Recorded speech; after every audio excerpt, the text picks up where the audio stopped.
সাহাবীরা সফরে গেলেন, সফরে বুঝছেন তো, সফরে গেলেন এক গ্রামে, ক্ষুধার্ত, সফরে ক্ষুধার্ত। গ্রামবাসীকে বললেন আমাদেরকে একটু খাবার দাও, আমরা মুসাফির মানুষ। গ্রামের মানুষ এত কিপটা, বলতেছে না তোমাদেরকে কোনো খাবার দেব না। একটু পরে মুসাফিরের সাহাবীরা বসে আছে এক সাইডে, ক্ষুধার্ত।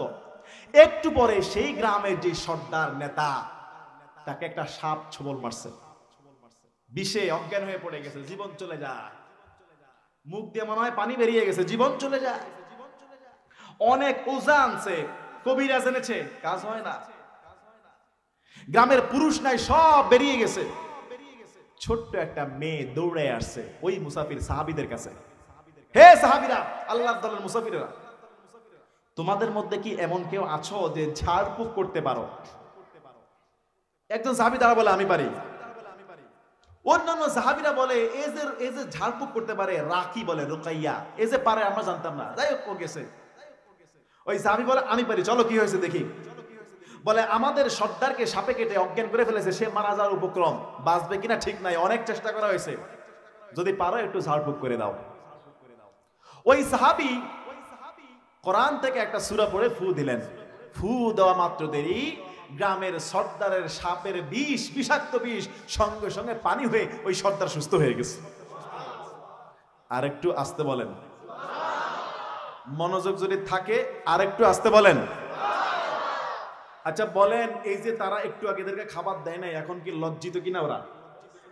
এখন ওরা কি খাবার কি শুধু দেবে নাকি জামাই আদর করবে? গ্রামের সর্দার বলে এই মুসাফিরের দলকে আগে পেট ভরায় ছাগলের দুধ খাওয়াও। মানে তৎকালীন জামানায় এই দুধ, রুটি, মধু, ঘি এগুলি প্রধান খাবার ছিল। আমরা তো এখন খাই কি ভাত, বিরিয়ানি, পোলাও, ওদের ওগুলি ছিল প্রধান খাবার। মরুভূমির দেশ তো, পেট ভরে সাহাবীরা দুধ খেয়েছে। দুধ খাওয়ার পরে গ্রামের সর্দার বলে এদেরকে আমার পক্ষ থেকে বকশিশ দাও 30টা বকরি ছাগল। কয়টা? 30টা। ওই সাহাবী 30টা নিয়ে আসছে ওদের কাছে। অন্যান্য সাহাবীরা বলে তুমি ঝাড়ফুঁক করতে জানো, রোগী সুস্থ করতে পারো, আমরা তো জানি না। সেই সাহাবী বলছে আসলে আমিও জানি না, ঝাড়ফুঁকের কোনো মন্ত্রতন্ত্র আমার জানা নাই, আমি শুধু শুনেছি অসুস্থ, কোনো মন্ত্র পড়ি নাই, কোনো তন্ত্র পড়ি নাই, কোনো কবিরাজে আমিও জানি না। আমি শুধু সেই সাপে কাটা রোগীকে কোরআন থেকে সূরাতুল ফাতিহা, আলহামদুলিল্লাহ সূরা 7টা আয়াত পড়ে ফু দিয়েছি। কোরআনের এই 7 ফুয়ের বিনিময়ে রব্বুল আলামিন তাকে পরিপূর্ণ সুস্থ করে দিয়েছে। এজন্য কোরআনুল কারীমের সূরা ফাতিহার আরেকটা নাম হলো সূরাতুশ শিফা। সূরাতুশ শিফা, কোরআনের সূরা ফাতিহার আরেকটা নাম সূরাতুশ শিফা। এই সূরার আরেকটা নাম ফাতিহাতুল কিতাব। এই সূরার আরেকটা নাম উম্মুল কিতাব, কোরআনের মা। ফাতিহাতুল কিতাব ইবতিদা, কোরআনের ভূমিকা। সূরাতুশ শিফা, রোগের ঔষধ। সাহাবী বলছে ও আমার সাহাবারা, ও আমার সঙ্গীরা, সাথীরা, আমি কোনো ঝাড়ফুঁক জানি না, আমি কোনো কবিরাজ না, আমি কোনো তন্ত্র মন্ত্র পারি না, আমি শুধু সূরা ফাতিহা পড়ে ফু দিয়েছি, অমনি রব্বুল আলামিন এই সাপে কাটা রোগীকে সুস্থ করে দিয়েছে। আলহামদুলিল্লাহি রাব্বিল আলামিন। প্রত্যেক রাকাতে আছে না নাই? অন্যান্য সাহাবীরা বলতেছে ঠিক আছে সূরা ফাতিহা পড়ে ফু দিয়েছো আর বকরি নিয়েছো, এটা কেমন জানি বিনিময় দেখা যায়। সূরা ফাতিহা পড়ে ফু দিয়েছো আর 30টা বকরি নিয়েছো, কেমন জানি মনে হচ্ছে যে সূরা ফাতিহাকে তুমি বিক্রি করছো, কেমন জানি মনে হয়। সাহাবীদের মনে খটকা সন্দেহ। তারা বলে এই ছাগল আমরা এখন বাগটাক করব না, আগে মদিনায় যাব, সফর শেষ করে মদিনায় যাব, নবীকে আগে মাসালা জিজ্ঞাসা করব, রাসূল কি বলে। সুবহানাল্লাহ বলে না? সহিহ হাদিস। রাসূল কি বলে? গেল মদিনায়, যাওয়ার পরে ইয়া রাসূলুল্লাহ এই ঘটনা ঘটছে, এ তো গ্রামের সর্দারকে ফু দিয়ে এরকম ছাগল 30টা নিয়ে আসছে, পেট ভরে খাওয়াইছো আরাম করে। ইয়া রাসূলুল্লাহ ছাগলগুলো কি আমরা ভাগ করে নিতে পারি? আবার বিনিময় হয়ে যাবে না তো? বিশ্বনবী সাল্লাল্লাহু আলাইহি সাল্লাম বললেন, আশ্চর্য হয়ে গেলেন নবী আমার, আরে আমার এই সাহাবী কিভাবে জানে যে সূরা ফাতিহা পড়ে ফু দিলে রব্বুল আলামিন রোগের ঔষধ হিসেবে কাজ করে?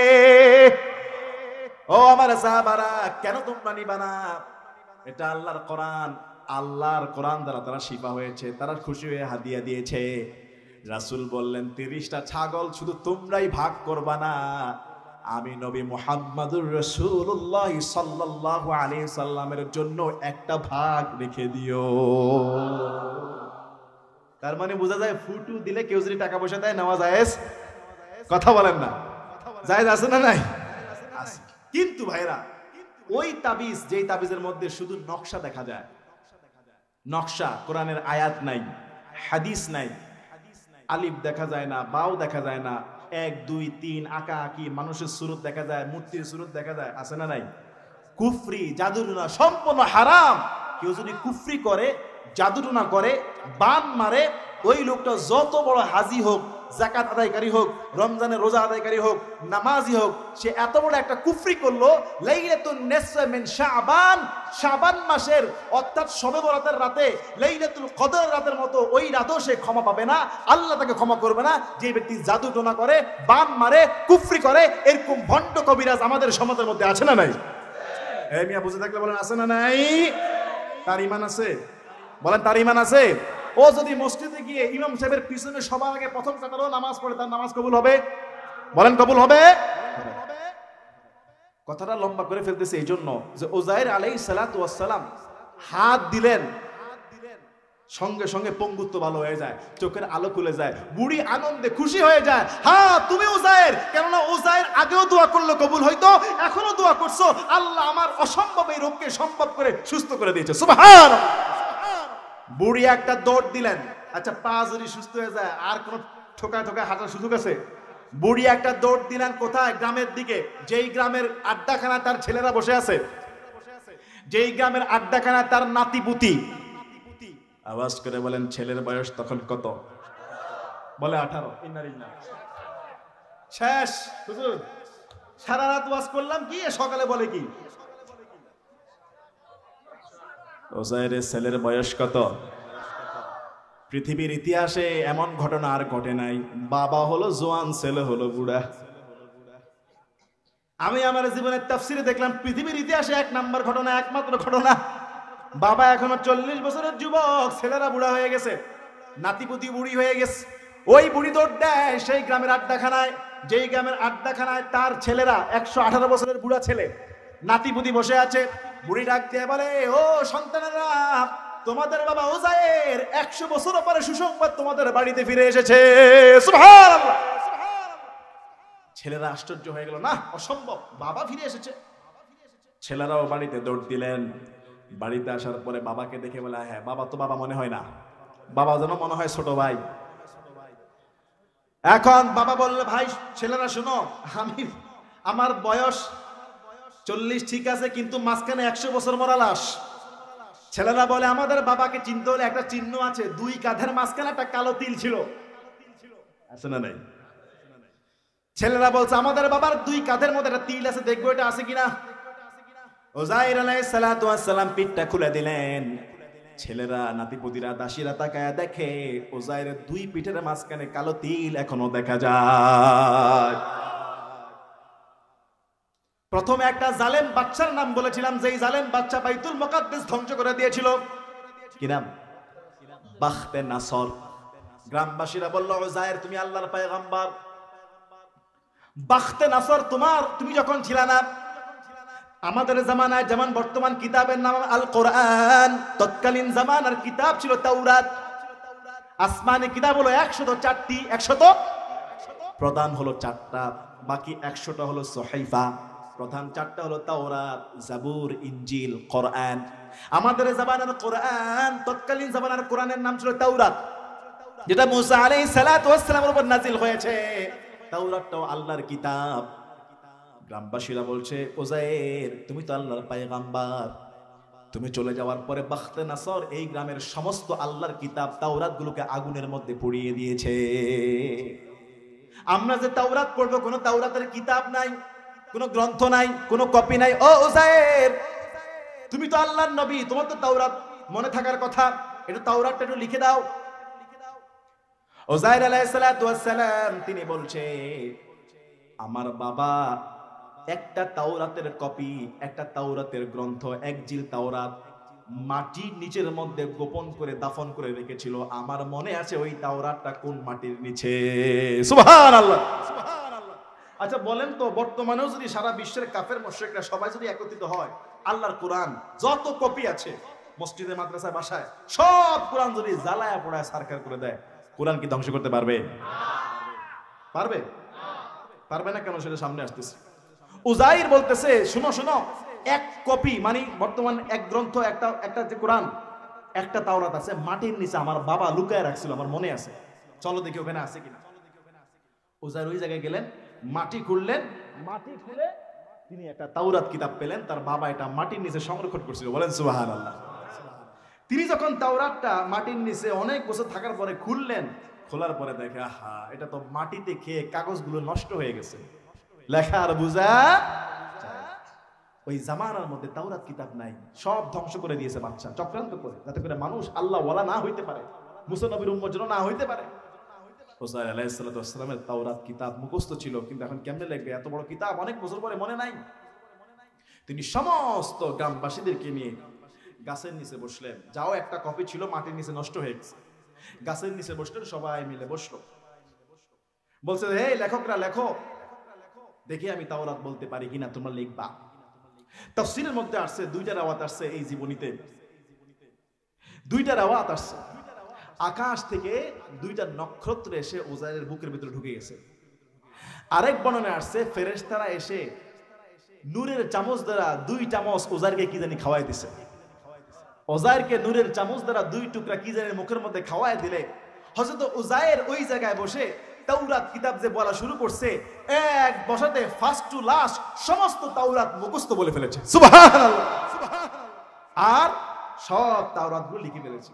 আচ্ছা, আল্লাহ যদি কারো অন্তরে দেয়, কেউ ঠেকাইতে পারবে? আমি 3 দিন আগে দেখলাম আমাদের বাংলাদেশের একজন স্কলার শায়েখ আহমদুল্লাহ হাফিজাউল্লাহ, চিনেন? শায়েখ আহমদুল্লাহ হাফিজাউল্লাহ হয়তো ঘটনা শুনেছেন, উনি এটা নিজে লিখেছে 2 দিন আগে, যে একটা ছেলে এই মাসে, এই কয়েকদিনের ভিতরে মাত্র 49 দিনে কোরআনে হাফেজ হয়ে গেছে। ছোট একটা বাচ্চা, 5 কি 6 বছর বয়স, হাফেজ হয়েছে কত দিনে? এই লংদু উপজেলার মানুষ কোরআন ফার্স্ট টু লাস্ট সূরা ফাতিহা থেকে নাস পর্যন্ত 30 পারা কোরআন 5-6 বছরের বাচ্চা মুখস্থ করেছে। জোরে বলেন কত দিনে?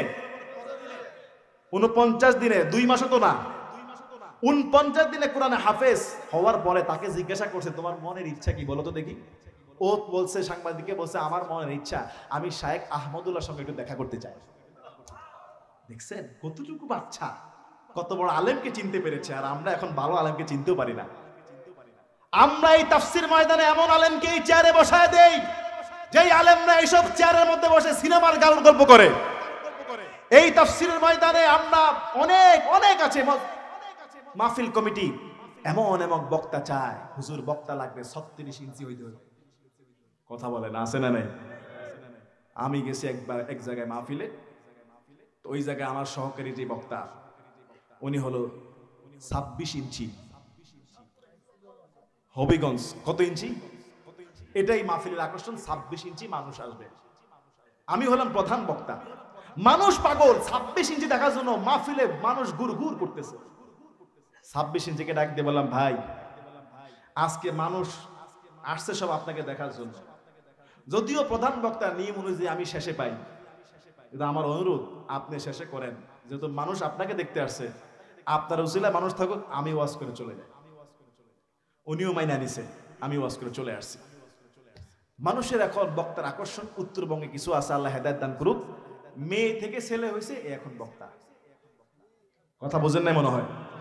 মেয়ে থেকে ছেলে বক্তা, মেশকাতে পাশ করে নাই, ঠিক মতো আলিম পরীক্ষা দেয় নাই, দাখিল পরীক্ষা দেয় নাই, মাহফিল কমিটি পাগল, তাকে মুফাসসিরদের আসনে বসায় দিছে, পাশে কামিল মাদ্রাসার প্রিন্সিপালরা বসে আছে। এটা কি মানায়?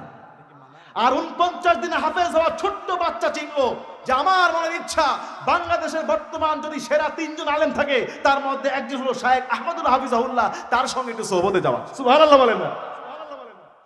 এটা শায়েখ আহমদুল্লাহ নজরে আসছে। শায়েখ আহমদুল্লাহ সাহেব আমাকে খুব ভালোবাসে, আমি ওনার সঙ্গে কয়েকবার দেখা করছি। মজার বিষয় হলো, তো উনি সহজে, ওনার দেখা পাওয়া কিন্তু তো সহজ না, অনেক ব্যস্ত মানুষ। উনার নজরে আসলে উনি ওই ছেলেটাকে দাওয়াত কইরা একেবারে হুজুরের অফিসের মধ্যে নিয়ে আসছে, তাকে মেহমানদারি করছে, তার মনের কথা শুনছে, তার মনের ইচ্ছা পূরণ করে দিয়েছে। সুবহানাল্লাহ।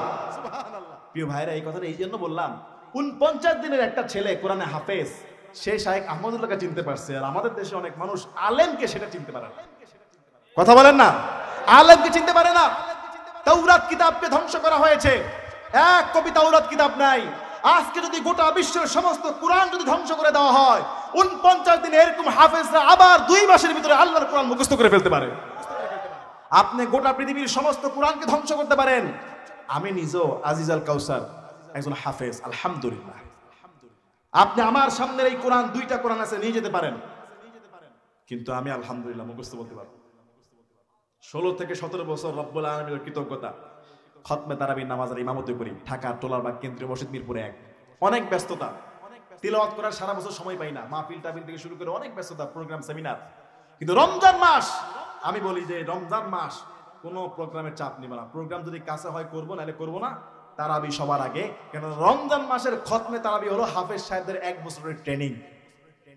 কথা বলেন না, রমজান মাসের 20 রাকাত খতমে তারাবিতে আমরা হাফেজ সাহেবরা মুখস্থ পড়ি, সারা বছর তেমন তেলাওয়াত করা হয় না। একটা বছর রব্বুল আলামিন ওই নামাজে মুসল্লিদের সামনে তেলাওয়াতের বরকত আমাদের কলিজায় ধরে রাখে। সুবহানাল্লাহ বলেন। এইটার নাম হলো কোরআন। গোটা পৃথিবীর সমস্ত কোরআনকে জ্বালিয়ে পুড়ে ছারখার করে দেন, এই কোরআন লিখতে 1 মিনিটও সময় লাগবে না। বলে হুজুর কিভাবে? নকুল কুমার বিশ্বাস একজন হিন্দু, চিনেন? একজন হিন্দু গায়ক, তিনি লিখেছেন, তিনি বলেছেন, যদি আগুন লেগে ধ্বংস হয়ে যায় পৃথিবীর সব বইয়ের দোকান, তবে বিশ্ব থেকে হারাবে না পবিত্র কোরআন। তিনি বলতেছে গোটা বিশ্বের সমস্ত লাইব্রেরি, বইয়ের দোকান যত আছে সব যদি পুড়ে যায় তাও কোরআন হারাবে না। এটা বলতেছে হিন্দু লেখক নকুল কুমার বিশ্বাস, তার এই গান ইউটিউবে আছে, টিভিতে ছাড়ে। যদি আগুন লেগে ধ্বংস হয়ে যায় পৃথিবীর সব বইয়ের দোকান, তবে বিশ্ব থেকে হারাবে না পবিত্র কোরআন। লেখক বলে, কেমন করে ধ্বংস করবে আগুনের তেজ, আরে কেমন করে ধ্বংস করবে আগুনের তেজ, আছে বিশ্ব ভরা লক্ষ লক্ষ কোরআনের হাফেজ। কেমন করে ধ্বংস করবে আগুনের তেজ, আছে বিশ্ব ভরা লক্ষ লক্ষ কোরআনের হাফেজ। তারাই আবার ছাপাইবে, তারাই আবার ছাপাইবে মহাগ্রন্থ আল কোরআন, তবে বিশ্ব থেকে হারাবে না পবিত্র কোরআন। পাকিস্তানের জিয়া মরলো দুর্ঘটনায় ভাই, তার বিমান পুড়ে ছাই হয়েছে, বিমানের ভিতরের কোরআন পুড়ে নাই। এরকম নজির এখনো ঘটে কিনা? ঘর একটা লাগছে, গোডাউন, আগ বাজার সব পুড়ে গেছে। আল্লাহ মাঝে কোরআন পুড়ে যাওয়ার কোনো ব্যাপার না, পুড়তে পারে, কিন্তু মাঝে মধ্যে আল্লাহ এটাও দেখায় সব পুড়ে গেছে, কোরআনের পাতা পুড়ে নাই, এটাও দেখায় আল্লাহ মাঝে মধ্যে।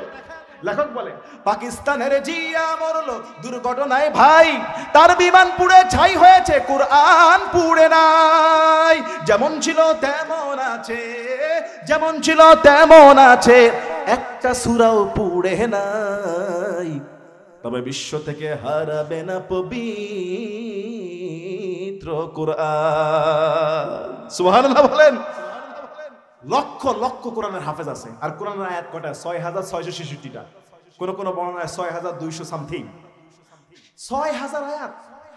আর 1 লক্ষ হাফেজ যদি বসে, বা 6000 হাফেজ যদি এক বৈঠকে বসে, আচ্ছা কোরআন সব পড়ায় দিছে, 6000 হাফেজ যদি বলে আমি এক আয়াত বলবো আলহামদুলিল্লাহ রাব্বিল আলামিন, তুমি বলবা আর রহমানির রহিম, তুমি বলবা মালিক ইয়াউমিদ্দিন, আর প্রত্যেকের সামনে আরো 6000 লেখক, একজনে এক আয়াত বলবে, এক আয়াত লিখবে, 1 মিনিটের কম সময়ে একটা কোরআন লেখা হয়ে যাবে।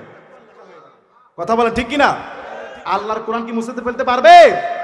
হে মুসলমান ইমানদার, লন্দুর উপজেলার মানুষ, প্রতিজ্ঞা করেন আগামীর বাংলাদেশে আমাদের রাষ্ট্রনায়ক হিসাবে, পার্লামেন্টে প্রধান হিসাবে এমন কাউকে দেখতে চাই যে ব্যক্তি বিশুদ্ধভাবে মুসলমানদের ইমামতিও করতে পারবে।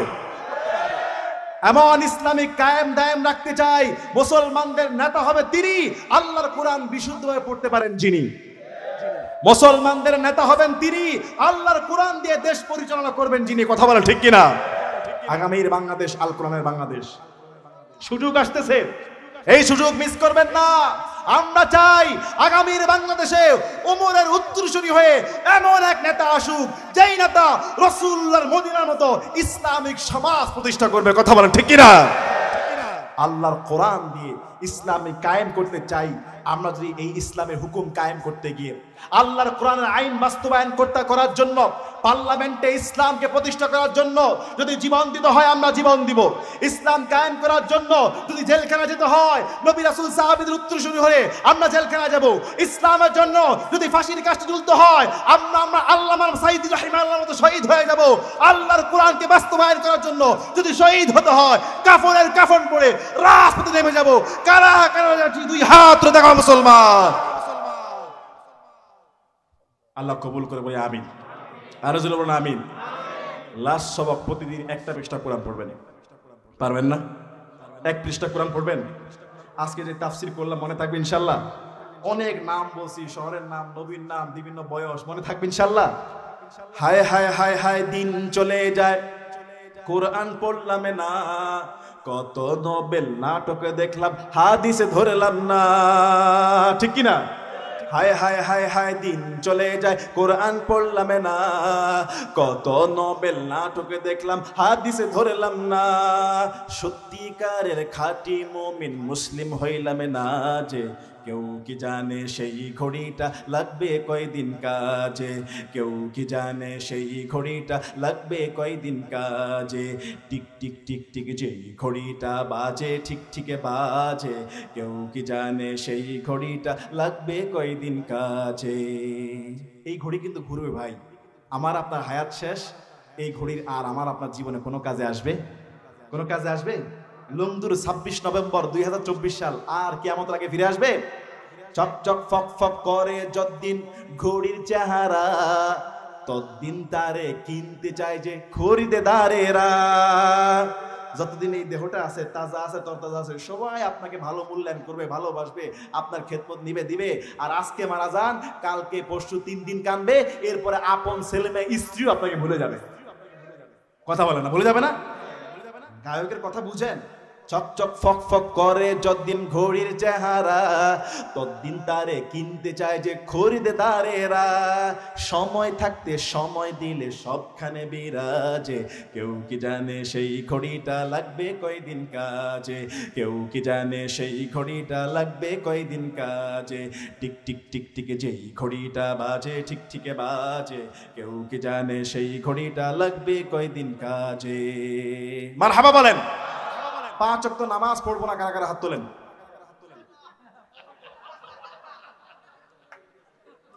শোনেন, আবেগে জোশে ভুল হইতে পারে, কোনো সমস্যা? কথা বুঝেন নাই? আবেগে জোশে শুনেন শুনেন শুনেন ভাই, একটু টেস্ট করলাম আর কি, মন কি আছে, কারণ কি রাত অনেক হয়েছে, ব্রেন এখন উল্টা পাল্টা হয়েছে, বোঝা যাচ্ছে। শুনেন শুনেন শুনেন, এক সাহাবী, এই লাস্ট হাদিস শেষ করে দিব আপনাদের, বুঝছি। এক সাহাবী মরুভূমিতে উট বেঁধে ঘুমায় আছে, বুঝছেন? উট এটা রেখে ঘুমায় আছে। মরুভূমির জাহাজ হলো উট। ওই মরুভূমিতে উট যদি হারায় যায়, বাড়ির আর কোনো রাস্তা, ওই জায়গায় মরে শুটকিয়ে থাকতে হবে, এত লম্বা পথ, রোদ। তো ঘুম থেকে উঠে দেখে উট নাই, পালায় চলে গেছে, নিশ্চিত মৃত্যু। 100 কিলো দূরের রাস্তা, 200 কিলো দূরের রাস্তা, মরুভূমিতে কোনো গাছ নাই, পানি নাই, ঘর নাই, পুকুর নাই। আধা ঘন্টার ভিতরে রোদের পিপাসায় কাতর হয়ে যাবে। উটের মধ্যে বস্তা, তার মালসাবানা সব পালাইছে উট, নিশ্চিত মৃত্যু। ওই সাহাবী হায় হায়, উট নাই, শুয়ে গেছে, চোখ বন্ধ করতেছে, মরণ তো হয়ে যাবে, মরণের অপেক্ষা করতে চোখ বন্ধ করে ফেলছে। মরণ তো হয়ে যাবে, বাড়িতে যাবার কায়দা নাই, এই মরুভূমিতে কোথায় যাব? খাবার দাবার নাই, আধা ঘন্টা পরেই মারা যাবে, 1 ঘন্টা পরেই, বা 2 ঘন্টা 6 ঘন্টা পরেই রাত হয়ে যাবে। মরে মরে চোখ বন্ধ করে মৃত্যুর অপেক্ষা করতেছে। একটু পরে চোখ খুলছে, খুলে দেখে ওই হারানো উট তার সামনে হাজির হয়ে গেছে, নিশ্চিত মৃত্যু থেকে বেঁচে ফিরেছে। খুশির ঠেলায় বলতেছে, আল্লাহ তুমি আমার বান্দা, আমি তোমার রব।